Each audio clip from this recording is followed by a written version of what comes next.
नमस्कार. चॅनल बीच्या माध्यमातून आपण अनेकदा शैक्षणिक, सामाजिक, राजकीय, नागरी प्रश्न असलेले किंवा पर्यावरणाविषयीचे प्रश्न, कला क्षेत्रातील काही दिग्गज कलाकार या सगळ्यांच्याशी वेळोवेळी संवाद साधायचा प्रयत्न करत असतो. आणि आता याच्याच जोडीला आपण एक नवीन मालिका घेऊन येत आहोत आणि ती आहे आरोग्याशी निगडीत. या मालिकेचं नाव आहे आरोग्य मंत्र.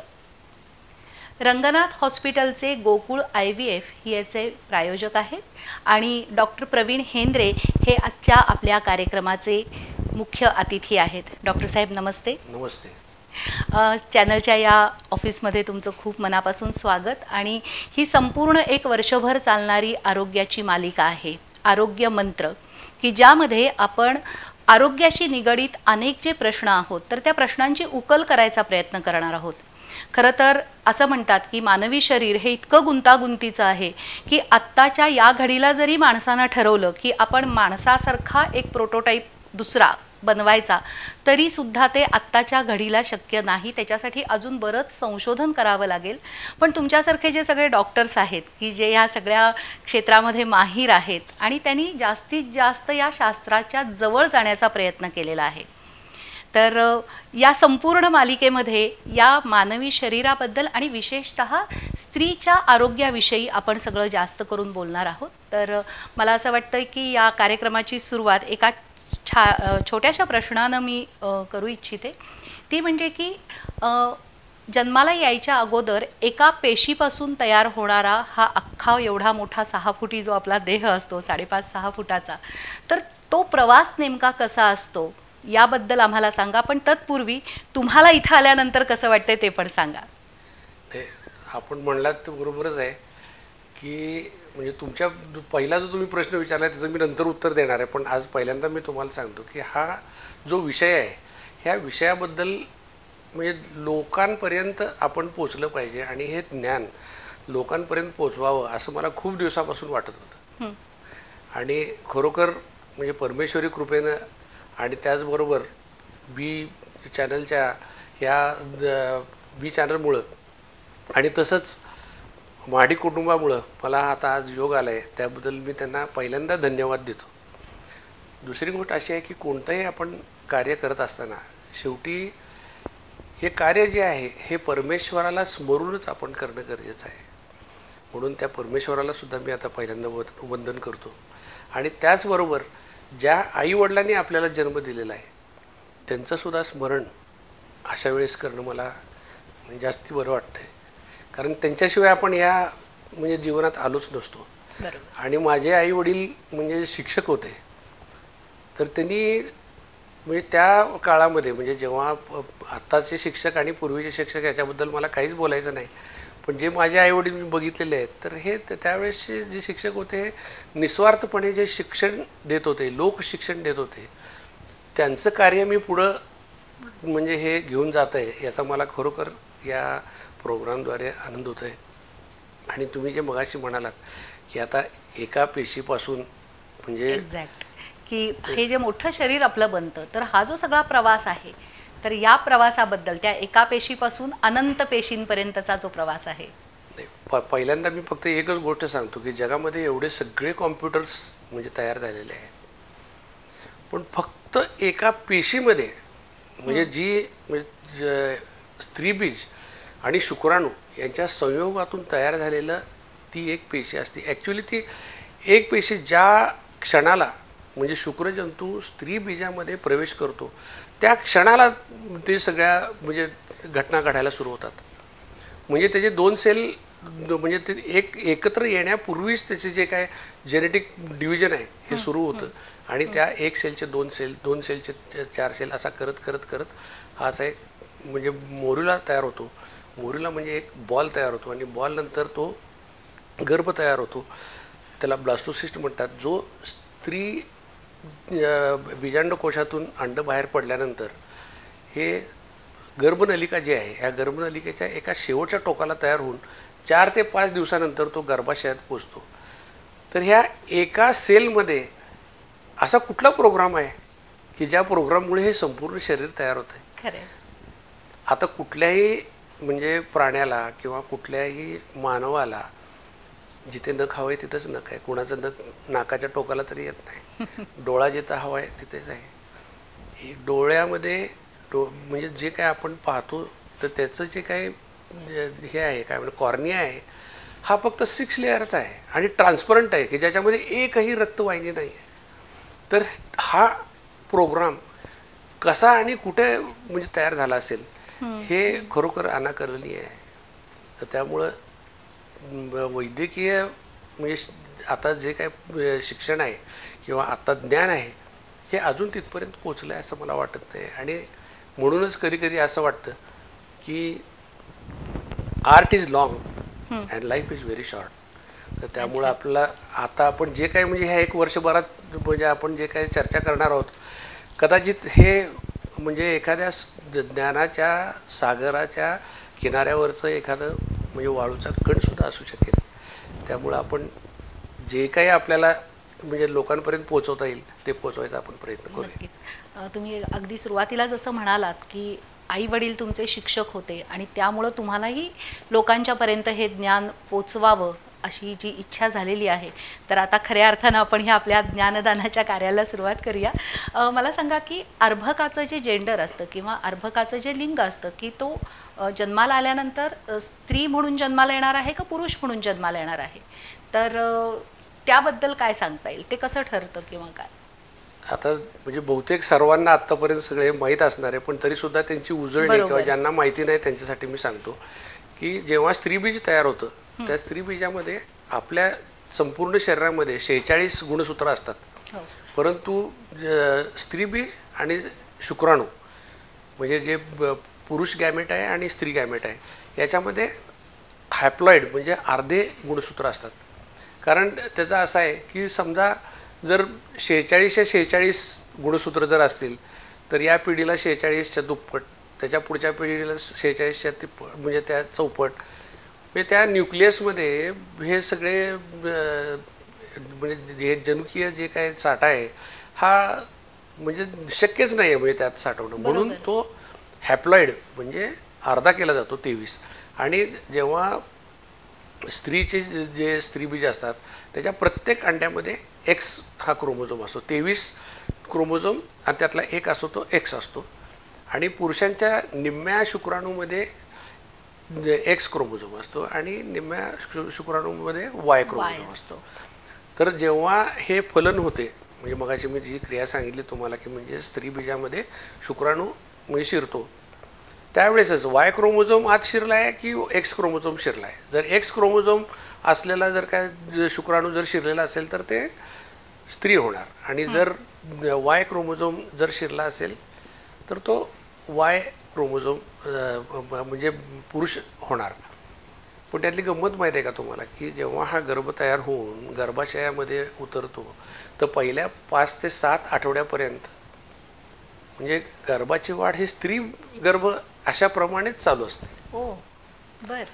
आणि हा डिफरन्स कधी होतो निर्माण तर जेव्हा जर त्याच्या न्यूक्लियसमध्ये वाय क्रोमोझोम असेल वाय क्रोमोझोम जर असेल तर त्याच्यावरच्या SRY नावाचा जो जीन आहे तो जीन ठरवतो की आता या गर्भाचं पुरुष गर्भामध्ये रूपांतर होण्यासाठी वृषण तयार करणं हे गरजेचं आहे. आणि ते वृषण तयार करायला सुरू झाल्यानंतरच्या काळामध्ये मग तो गर्भ जो आहे हा पुरुष म्हणून तो विकसित होतो.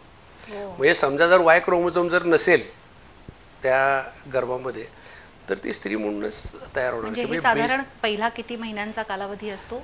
5 ते 7 आठवडे म्हणजे जेव्हा गर्भधारणा झाल्यापासून. आपण गर्भधारणा जी होते ती साधारणपणे ज्यांची मासिक पाळी 28 दिवसाची आहे त्याचं स्त्रीबीज जे आहे ते 14व्या दिवशी तयार होतं. बरोबर. म्हणजे त्या काळामध्येच गर्भ तयार होतो म्हणजे साधारण. आणि त्यानंतर 5 ते 6 दिवसानंतर तो गर्भ जो आहे तो गर्भाशयात उतरतो.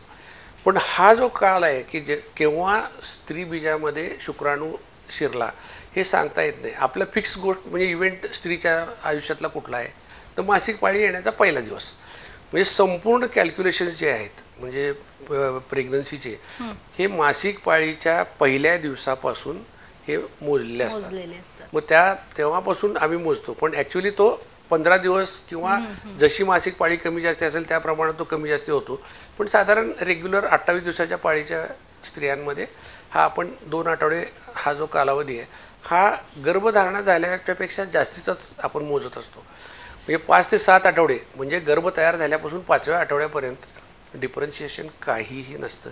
आणि त्या 7व्या आठवड्यानंतर मग जेव्हा त्याला स्टिम्युलस मिळतो तेव्हा वृषण तयार व्हायला सुरू होतं. म्हणजे जेनेटिकली जरी तो गर्भ मुलगा किंवा मुलगी असला तरी शरीररूपी जे आहे त्याच्यातले जे काही शारीरिक बदल जे आहेत हे 7 आठवड्यानंतरच होतात. आणि आता आपण पुरुष जातीचा जो गर्भ तयार झाला आहे हे जरा बाजूला ठेवूया, कारण आपल्याला जास्तीत जास्त स्त्री गर्भाबद्दल किंवा स्त्रीच्या जीवनाबद्दल जास्ती चर्चा खरंय तुम्ही म्हणताय ते. याचं कारण असं की स्त्रीच्या आयुष्यामध्ये ज्या पद्धतीनं स्थित्यंतर होत असतात, मग ती नात्यामधली असतील किंवा तिच्या शारीरिक वाढीबद्दलमध्ये जी काही स्थित्यंतर होत असतात, तर या सगळ्यामध्ये तिच्या आरोग्याशी सुद्धा खूप जवळचा संबंध आहे. हां, आणि याबद्दल तुम्ही काय सांगाल? म्हणजे जशी की लहान मुलगी असेल, मग त्याच्यानंतर ती तरुणी होते, मग त्याच्यानंतर ती पत्नी होते कुणाची तरी, आणि त्याच्यानंतर ती माता होते. हा एक जनरल आपल्याकडचा एक फ्लो आपण म्हणूया. आपण त्या सगळ्या प्रोसेसमध्ये तिच्या शरीरामध्येही तसे तसे बदल घडत असतात.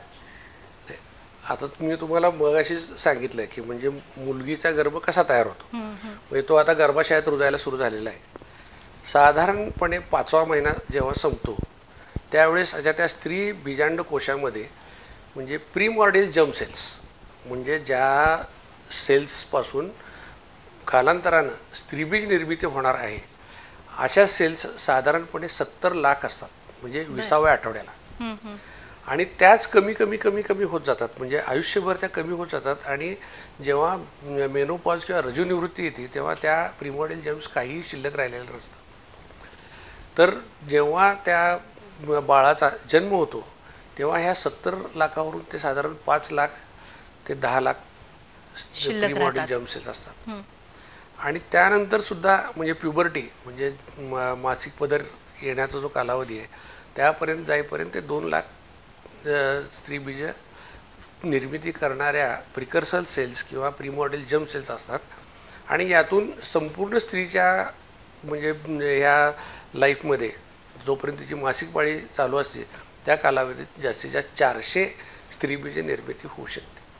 म्हणजे 70 लाखावरून फक्त आपल्याला म्हणजे फायनल प्रॉडक्ट जो आहे तो 400चाच उपयोगाचा आहे.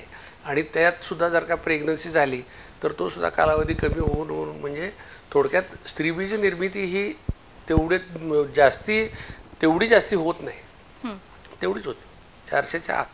अच्छा, म्हणजे याचा अर्थ आपण असं म्हणूया का की ज्या वेळेला स्त्री अर्भक जन्माला येतं तेव्हाही त्याच्या शरीरामध्ये या पेशी असतात? हो, असतात. अच्छा, म्हणजे स्त्री बीजांड ही असतात त्या, पण ती सुप्त असतात, म्हणजे ती अजूनही म्हणजे ती जागृत झालेली नसतात. कारण शेवटी स्त्रीचा जी म्हणजे जडणघडण होणार आहे किंवा हार्मोनल चेंजेस होणार आहेत तर ते बायोलॉजिकल क्लॉक आहे. म्हणजे बायोलॉजिकल क्लॉक कसं की म्हणजे हेच मी मगाशी म्हणालो ना की म्हणजे हा प्रोग्राम कसा ठरवला असेल निसर्गानं हे खरोखर अनाकलनीय आहे. आणि त्यातल्या खूपशा गोष्टी अजूनही वैद्यकीय शास्त्राला किंवा सायन्सला अजून कळलेले नाही आहेत. परंतु हे जे बायोलॉजिकल क्लॉक एकदा सुरू झालं की त्याचा ॲक्सिस म्हणजे तयार होतो. म्हणजे हायपोथॅलॅमस नावाचा पार्ट असतो मेंदूमध्ये, मग हायपोथॅलॅमसकडून मग नंतर पिच्युटरीकडून परत नंतर ओव्हरीकडे, म्हणजे सेरेब्रम म्हणजे आपला मोठा मेंदू, मोठ्या मेंदू थॅलॅमस नंतर हायपोथॅलॅमसमधनं पिच्युटरी म्हणजे अँटिरियर पिच्युटरी, पोस्टिरियर पिच्युटरी आणि त्यानंतर स्त्री बीजांडकोश. म्हणजे हा जो हे जे चक्र आहे हे अगदी म्हणजे सिम्फनीसारखं आहे. म्हणजे थोडक्यात हे झालं की पुढचं वाजणार, ते झालं की पुढचं वाजणार, ते झालं की त्या सगळ्याला एक रिदम आहे कुठं ना कुठं तरी. तेच बायोलॉजिकल क्लॉक आहे. हे सुरू व्हायला साधारण म्हणजे जेव्हा पदर येणे किंवा मिनारके आम्ही म्हणतो, म्हणजे साधारणपणे पूर्वीच्या काळामध्ये 12 ते 13 वर्षाला मुलींना पहिली मासिक पाळी यायची. परंतु आता हल्लीच्या काळामध्ये थोडी अलीकडे आलेला आहे तो पिरियड. पण त्यालाच आपण पौगंडावस्था वगैरे हा पौगंडावस्था म्हणतो. पण ही पौगंडावस्था मी मगाशी तुम्हाला सांगितलं ना की सगळ्यात शेवटी ही जी चेन आहे म्हणजे हायपोथॅलॅमस, थॅलॅमस, मग नंतर पिच्युटरी, मग त्यानंतर ओव्हरी, याचा सगळ्यात वरती जो आहे तो ब्रेन, म्हणजे मोठा मेंदू. हा मोठा मेंदू जो आहे ना की ह्या मेंदूच्या जास्ती स्टिम्युलेशनमुळं हे आता हल्ली हे जे यायला लागले ते. कारण आता तुम्ही बघता की ह्या म्हणजे फार लहान वयामध्ये मुलींना मुलगा मुलगीमधले फरक किंवा आता टी व्हीवरती किंवा मोबाईलवरती इतक्या गोष्टींचा त्यांच्या म्हणजे मोठ्या मेंदूवरती परिणाम होतो आहे की त्या परिणामामुळे सुद्धा ह्या मुलींची मासिक पाळी म्हणजे जवळ येत असावी. दुसरी गोष्ट म्हणजे आता ह्या गेल्या आता मी 1984ला MD झालो, म्हणजे आता 40 वर्ष झाली आता हे होऊन प्रॅक्टिस सुरू करून. तर ह्या 40 वर्षाच्या कालखंडामध्ये मी जे काय बघतोय ना तर जे पूर्वी वंध्यत्वाची जी काही म्हणजे हे होती म्हणजे इन्सिडन्स होता, कारण जी होती नाही कारण आणि इन्सिडन्स होती ती आता जास्तीत जास्त वाढायला लागली. अच्छा, वाढायला लागली. हो, त्याचं कारण असं आहे की आपल्या शरीरामध्ये सगळ्यात जास्ती सेन्सिटिव्ह जर सेल्स असतील तर गॅमेट्स आहेत, म्हणजे स्त्रीबीज आणि स्पर्म म्हणजे शुक्राणू. बरोबर. तर त्याच्यावर सगळ्यात जास्ती दुष्परिणाम होत आहेत. म्हणजे तुम्ही आता हे सगळं पोल्युशन, एवढं पोल्युशन आहे, पाण्यामध्ये तुम्ही इन्सेक्टिसाइड आहे, तुम्ही पाण्यामध्ये तुम्हाला तणनाशक आहेत, भाज्या लवकर वाढाव्यात म्हणून तुम्ही ऑक्झाईम घालताय, मग त्यानंतर तुम्ही तुमची लाईफस्टाईल म्हणजे त्यातल्या तुम्ही जर आता बेंगलोर, हैदराबाद किंवा पुण्याच्या IT सेक्टरमध्ये जर गेला तर IT सेक्टरमध्ये पुरुष वंध्यत्वाची कारणं खूप आता दिसायला लागली आहेत. खरं मध्यंतरी मी असंही ऐकलेलं होतं की जे लोक लॅपटॉपवर जास्त पुरुष मंडळी जी कामं करतात तर त्यांच्यामध्ये इम्पॉर्टन्स ही वाढलेली असते. 2 कारण आहेत त्याची. एक म्हणजे आपण असं म्हणतोय की म्हणजे जे IT मध्ये काम करणारे त्या फार छान आहेत, त्यांचा पैसे मिळतात चांगले चांगले चांगले, पण त्या पैशाच्या बरोबर त्यांना जे मिळतं ते हे मिळतं की त्यामधनं येणारं रेडिएशन मिळतं, मांडीवर लॅपटॉप ठेवून करतात. दुसरी गोष्ट त्यांचं लाईफस्टाईल ही टोटल चेंज झाली. त्यांच्याकडून कमीत कमी 10 ते 12 तास एकाच ठिकाणी बसून काम करून घेतलं जातं, म्हणजे त्यांचा व्यायाम नाही. तिसरी गोष्ट म्हणजे त्यांचं जंक फूड खातात, ते मध्ये मध्ये जेव्हा भूक लागेल तेव्हा तेवढ्यापुरतं कुठलं तरी बर्गर, पिझ्झा ह्या अशा गोष्टी सगळ्या मैदायुक्त खातात. पूर्वी आपला आहार जो होता हा टोटली वेगळा होता, म्हणजे जवळजवळ ऑर्गॅनिक फूड होतं आपलं. पण आता सगळं मी मग सांगितलं तुम्हाला की म्हणजे ऑक्झाईम्स घालतात, त्याला युरिया घालतात, त्याला म्हणजे फॉस्फेट घालतात, म्हणजे सगळे केमिकल्स त्या काही ना काही प्रमाणामध्ये आपल्या आहारामधून जातातच. पाणी सुद्धा पेस्टिसाइड आहे, इन्सेक्टिसाइड आहे, सगळं आहे. तर मग ह्याचे सर्व जे दुष्परिणाम आहेत हे मानवी शरीरावरती आता हे पहिल्यांदा जे आढळत आहेत. आज तुम्हाला एक छोटी गोष्ट सांगतो की जेव्हा आम्ही कॉलेजमध्ये शिकत होतो तेव्हा स्पर्म काउंट 80 मिलियन ते 120 मिलियन पर ml, म्हणजे साधारण 8 कोटी ते 12 कोटी एका CC मध्ये स्पर्मची संख्या असायची. म्हणजे हे नॉर्मल आहे म्हणून आम्हाला शिकवलं जायचं. आज 20 मिलियन नॉर्मल ग्रेथ धरलं जाते. म्हणजे तुमचे वर्ल्ड हेल्थ ऑर्गनायझेशनचे निकष सुद्धा त्याप्रमाणे आता बदलायला लागलेले आहेत, म्हणजे त्याची संख्या सुद्धा कमी येत आली आहे. म्हणजे कालांतरानं मला तर आणि पुरुष वंध्यत्वाची केसेस खूप येत आहेत सध्या, म्हणजे ह्या सगळ्या गोष्टीमुळे. म्हणजे पर्यावरण आहे, आहार आहे, पाण्यातलं प्रदूषण आहे, परत नंतर हे त्यांचं लाईफस्टाईल आहे आणि परत त्याचबरोबर जंक फूड आहे. म्हणजे ह्या सगळ्याचा जो कंबाईंड इफेक्ट येतो आहे ह्यामुळं हे सगळे परिणाम व्हायला लागलेत. म्हणून मगाशीच मी तुम्हाला सांगितलं की आपल्याला त्याची जर काय सुदृढ म्हणजे जर वंध्यत्वाची उपचार पद्धती किंवा मुलीच्या शरीराची उपचार पद्धती जर करायची आहे तर ते बाळ जेव्हा पोटात आहे तेव्हापासूनच आपण सुरू करायला पाहिजे. मी तेव्हापासूनच आहार विहार आणि मूल वाढवत किंवा ती मुलगी वाढवत असताना तिच्यावर काही केलेले आपण ज्याला म्हणूया की चांगली औषधोपचार आणि पुन्हा एकदा आहाराचाच हा मुद्दा येतोय. तिथं काही गोष्टीवर आपला कंट्रोल आहे. आज हवेवरती आपला काहीच कंट्रोल नाही. इतके हायड्रोकार्बन्स आहेत, औद्योगिकरण एवढं आहे, एवढ्या गाड्या आहेत, आता प्रत्येक घरटी 4 चाकी गाडी झाली जवळजवळ. त्याचं जे काय दूर बैठक काम वाढतं, बैठक काम हे यू कॅन अवॉइड. म्हणजे काही गोष्टी ज्या आहेत ना की ह्या तुम्ही म्हणजे वाचवू शकता, म्हणजे त्यापासून तुम्ही म्हणजे आपला स्वतःचा बचाव करू शकताय. म्हणजे आपण ह्या ज्या आहेत म्हणजे पर्यावरणाची जी गोष्ट आहे, आज पंचगंगासुद्धा किती म्हणजे अशुद्ध आहे आणि ह्या सगळ्या गोष्टी जोपर्यंत म्हणजे सगळ्या समाजाला जाग येत नाही आणि वृक्षतोड एवढी आहे म्हणजे ह्या आता मला वाटतं आपण मेडिकल सोडून बाकीच्या सगळ्या याच्यावरच चर्चा होईल की पर्यावरणाचा एवढा ऱ्हास आहे, टेम्परेचर वाढत आहे, नंतर बर्फ वितळत आहे, इतक्या गोष्टी होत आहेत, अजूनही माणसं आपण जागी होत पण नाही. हे सगळे विषय सुद्धा त्या अनुषंगाने योग्यच असणार आहेत. याचं कारण म्हणजे की कळत नकळत हा सगळ्याचा परिणाम जन्माला येणाऱ्या अपत्यावर होत असतो किंवा त्या स्त्रियांच्यावर, त्या पुरुषांच्यावर होतो आहे. त्यामुळे त्याचा कुठं ना कुठं जर का उल्लेख आला तर त्याच्यामध्ये मला नाही वाटत की फारसं काही बिघडतंय म्हणून. पण याला जोडूनच एक पुढचा प्रश्न असा विचारते की तुम्ही मुलगी जेव्हा पौगंडावस्थामध्ये येते किंवा जिला आपण पहिल्यांदा पदर येतो असं जेव्हा म्हणतो, तर त्यावेळेला आईनं किंवा घरच्या पालकांनी तिची विशेष अशी काही काळजी घ्यावी का, म्हणजे मानसिकरित्या आणि शारीरिकरित्या दोन्ही? पौगंडावस्था जी आहे ना, बाल्यावस्थेमधून आता ही मुलगी आता ॲडल्ट व्हायला लागली आहे, हे प्रौढ म्हणजे किंवा मॅच्युरिटीकडे यायला लागली आहे. तर त्यावेळेस तिला खरोखर आईची खूप गरज असते. म्हणजे आईपेक्षा ती एक मैत्रीण म्हणून तिला गरजेची असते. म्हणजे तिला आता मासिक पाळी येणार असेल तर तिची मानसिक तयारी करणं गरजेचं आहे. कारण समजा जर तिला जर सांगितलं नाही की तुला आता रक्तस्राव होणार आहे, तर ज्यावेळेस पहिल्यांदा तिला रक्तस्राव होईल तेव्हा ती एकदमच तिला घाबरून जाईल. तर त्यामुळं ज्यावेळेस वयात यायची शक्यता आहे असं वाटतं. आता त्याच्या अर्ली सायन्स म्हणजे सुरुवातीला छातीचे स्तन हे म्हणजे वृद्धी व्हायला लागते किंवा शरीरावरती म्हणजे काखेमध्ये किंवा मांडीवरती असे लव यायला सुरू होती. ह्या सगळ्या सुरू झाल्या की आईने ओळखायला पाहिजे की आता मुलगी आपली वयात येणार आहे आणि तिला ह्या गोष्टीची थोडक्यात म्हणजे माहिती तिला असणं गरजेचं आहे. मग त्यावेळेस ती आपल्या येणाऱ्या पहिल्या पाळीला व्यवस्थितपणे सामोरी जाऊ शकेल आणि रक्तस्राव झाला तरी न घाबरता आपल्या समजा शाळेत गेलेली आहे आणि तिथं अचानक मासिक पाळी आली तर आपल्या शिक्षिकेला ती सांगू शकेल. आणि हल्ली शाळांमधून सुद्धा हे शिक्षण दिलं जातच आहे. अनेक डॉक्टर्स हे काम करत आहेत.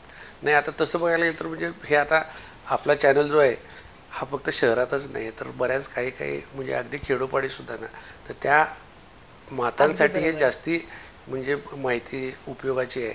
शहरातल्या लोकांना ही तर माहिती आहेच आहे, पण त्याच्या पुढच्या पण खूप माहिती आहेत ज्या नको आहेत त्या सुद्धा माहिती व्हायला लागल्यात. पण त्याच्यावर सुद्धा कंट्रोल घालणं खरं गरजेचं आहे, पण ते आता म्हणजे अशक्य झालेलं आहे. नाही, तुम्ही म्हणताय ते बरोबर आहे की चॅनलचा रीच जिथपर्यंत आहे तिथपर्यंत ही आरोग्यविषयक माहिती पोचणं हा आरोग्य मंत्र सुरू करण्यामागचा एक उद्देश आहे.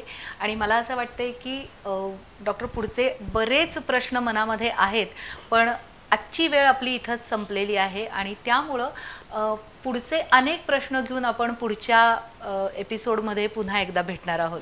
म्हणजे वर्षभर माझं असं म्हणणं आहे की आता आपण फक्त म्हणजे ती मूल बाळ जन्माला आलेलं आहे, त्यानंतर त्याच्या पौगंडावस्थेमध्ये असणाऱ्या मासिक पाळीचे किंवा तिचे जे काही प्रश्न आहेत आरोग्याचे प्रश्न आहेत ते, त्यानंतर समजा आता तिचं लग्न करायचं आहे तर लग्न करण्यापूर्वी कोणत्या तपासण्या करणं गरजेचं आहे. त्याचबरोबर समजा त्यानंतर तिला प्रेग्नंट व्हायचं आहे तर प्रेग्नंट होण्यापूर्वी प्री प्रेग्नन्सी काउन्सिलिंग काय आहे किंवा समजा वंध्यत्व आलं तर त्याचे काय आहेत किंवा मग रजोनिवृत्ती येणार आहे तर रजोनिवृत्तीच्या वेळेस होणारे बदल, नंतर रजोनिवृत्तीनंतर सुद्धा जे काही प्रश्न निर्माण होतात ते सुद्धा हे हळूहळू आपण वन बाय वन हे सगळे करणार आहोत. तर दर्शकांना मला हेच सांगायचं आहे की तुमचा आज या कार्यक्रमाला जसा प्रतिसाद आम्हाला मिळालेला आहे असा दर आठवड्याला तुमचा प्रतिसाद राहू दे. कालांतरानं तुमच्याकडनं सुद्धा काही प्रश्न आम्हाला अपेक्षित आहेत, तेव्हा तुम्ही जरूर तुमच्या शंका आमच्यापर्यंत पोचवा. अर्थात त्याच्यासाठी योग्य तो वेळ आल्यानंतर तुमच्यापर्यंत पत्ता पोहोचवला जाईल. पण डॉक्टर तोपर्यंत निरोप घेते. नमस्ते. नमस्कार.